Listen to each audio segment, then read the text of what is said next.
Strategy 5. Focus on sales. The entire purpose of a business is to get and keep customers. Selling is how you will stay in business. You cannot stay in business without sales.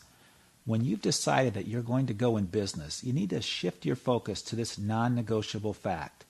Your business must sell. The first question I like to ask people who tell me they're starting a business is, whose customers are you going to steal? Now, that seems like a pretty aggressive question, but that's exactly what I mean. Absolutely, you're going to have to go out and steal customers.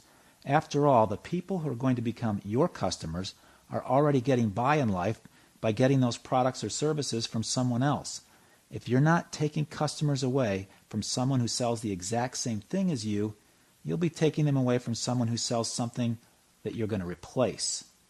It's pretty unlikely that you're going to be starting a business that will be offering a brand new product or service that nobody's ever purchased before. So you really need to put yourself in that mindset of having to go out and sway some customers away from where they're already doing business and make them your customers. And you need to know how you're going to do it and who in your organization is going to make that happen. The next question I like to ask is, who are your rainmakers? The people who can make something happen out of nothing, make rain fall from the sky when there are no clouds. You need rainmakers in your organization, especially when you have a new business. You need to be able to go out there and drum up business. More literally, who in your organization loves to sell? Selling is something that requires a great deal of passion. A lot of people find it unpalatable and don't like to get involved with sales. Most of us don't like being sold to very hard or very aggressively, and we could spend a whole program on the psychology of selling and being sold to, but I can tell you this, someone in your business has to love to sell your product or service. Hopefully, that person is you. I'm always a little nervous for entrepreneurs who tell me, well, we build a great product and this thing is so good it's just going to sell itself. Well, the famous quote by Ralph Waldo Emerson, if you build a better mousetrap, the world will beat a path to your door, has just one problem, and that is it's usually not true. You have to build a better mousetrap and work hard at selling it if you're going to get your share of customers. Let's talk about a sales pipeline and forecast. Depending on the nature of your business, the sales you ring up today could be the result of things that took place weeks or months earlier. For example, let's say you sell kitchen cabinets and 50% of your customers you meet at home shows. You meet them there, schedule an in-home visit, go back and draw up some plans, meet again to review them, and finally you get a proposal in front of them. And those who decide to proceed, they usually take a week or so to sign that proposal and get going. End to end, preparing for the home show, getting everything that we just talked about, that could be a 90-day process. Your business will be different, but you can follow the thinking here. Our cabinet maker should know in December that if they plan to miss the home show in January, sales in March are going to suffer. On the other hand, when they go to the home show, if they've been tracking their conversion rates as they should be, the cabinet maker would know in January what kind of sales they would be able to do in March based on the number of home appointments they scheduled at the home show. They know that because they have a history. They know, for example, for every 3 in-home appointments, we make 1 sale, and the average sale is $14,000. They can build a forecast from this. You need to know the time it takes between getting your leads and making the sale. That's your sales cycle.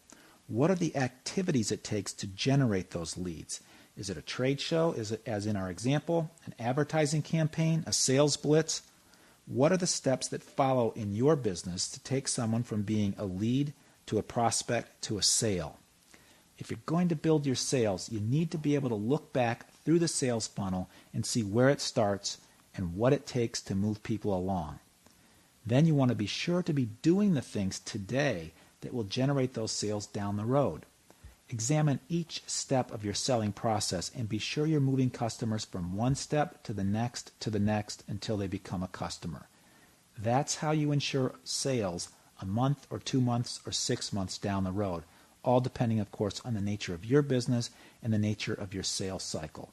And similarly, if you really understand your sales process, your sales pipeline, you'll be able to see well in advance when a slowdown is coming and you'll be able to take proactive steps to either boost sales or minimize the impact by reducing expenses. Growing sales is hard work. Sales grow because you do something to make those sales grow. Don't let it be a mystery. While it's true that you will get some business from word of mouth, it takes a lot of energy and a lot of pushing uphill to get those first sales and to get that word of mouth business to come in. Be sure you're identifying your sales cycle and all of the things that it takes to make that happen.